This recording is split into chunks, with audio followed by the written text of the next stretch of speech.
In the last 24 hours, Ethereum went up by 9%. And that's not just psychology. It's not just TA.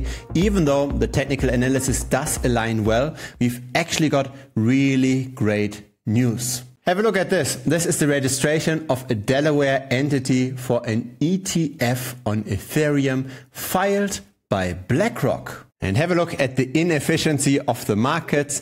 This filing happened on the 9th. In other words, you simply just have to monitor these kind of filings in the future in order to be front in line when something similar happens again in the future. Now here is who filed that filing. It's Daniel Schwieger, and he has been with BlackRock for almost 26 years. He's now a managing director. And this is not official news by BlackRock, of course. BlackRock doesn't want people to know this, so they can seed their fund cheaply. And so, of course, a representative of BlackRock so far has declined to comment on this. Now, let me show you why I say that the TA, the technical analysis, aligns here nice. Most people just look at US dollar charts like this, right? Ethereum in US dollars. But the problem is these charts look very similar. The Bitcoin chart, the Ethereum chart, they all look pretty much the same. This is the Bitcoin chart. This is the Ethereum chart. They bottom at the same time. They also top at the same time. The question really is, what's relative performance? How is Ethereum doing in the grand scheme of the crypto market? How is it doing relative to Bitcoin? How is it doing relative to altcoins? And on all of those charts, Ethereum hit a very nice support. This is Ethereum relative to Bitcoin. So even before those news, a lot of people were speculating on a turnaround. And this is what I mean by news versus psychology. When positive news come out and the TA aligns as well, then these positive news normally accelerate even more. You can be in a massive bear market, get positive news and nobody cares.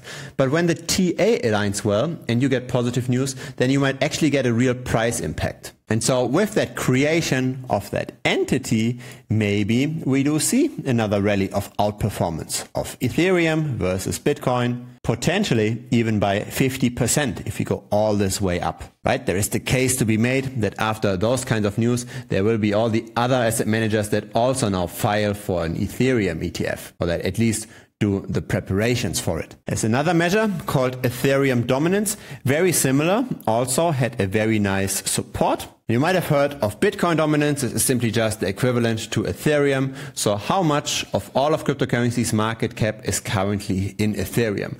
How important is Ethereum relative to all of crypto? And of course, Ethereum gained relevance as in it outperformed the rest of the market on that news. It's currently 18.3% of all of crypto being ETH. But this could go down by 16% so that we hit 21.3%. This is historically where the peak was. That's always the question in crypto trading, right? It's always about risk to reward. How much upside potential is there still after such a news versus how much risk is there if no new news come? Here's an interesting twist on the prior chart. This is Ethereum dominance, but not relative to all of crypto, but relative to the crypto that's not stable coins. So you look at Ethereum's market cap divided by total, which is all of crypto, and we subtract from that total the market cap of DAI, Tether and USDC. And again, quite a bit of a support and a potential outperformance of 20,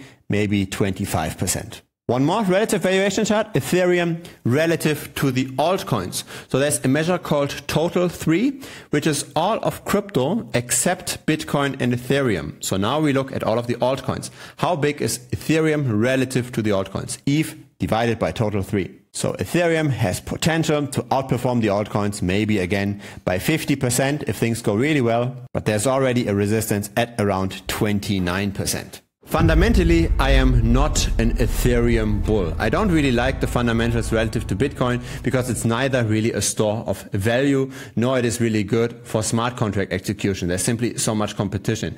That being said, if now all the asset managers run towards an Ethereum ETF, then of course Ethereum will outperform Bitcoin and the rest. I didn't expect this to happen that early because the head of the SEC, Gary Gensler, he didn't even make a statement about whether or not Ethereum is a security or a commodity. He was completely ambiguous about this. So maybe BlackRock knows something that we don't. Maybe there will be a change at the SEC's head. Or maybe the SEC is completely throwing in the towel. I don't know. What we do know though is that Blackrock is preparing and they don't want you to know about this. And that's why people are buying. You want to buy when the whales are buying after you. How are you currently positioning yourself? Looking very much forward to your comment. Feel free to also subscribe, and of course a like would be appreciated as well. It will help the channel grow. There's also a Telegram channel. Link is down below.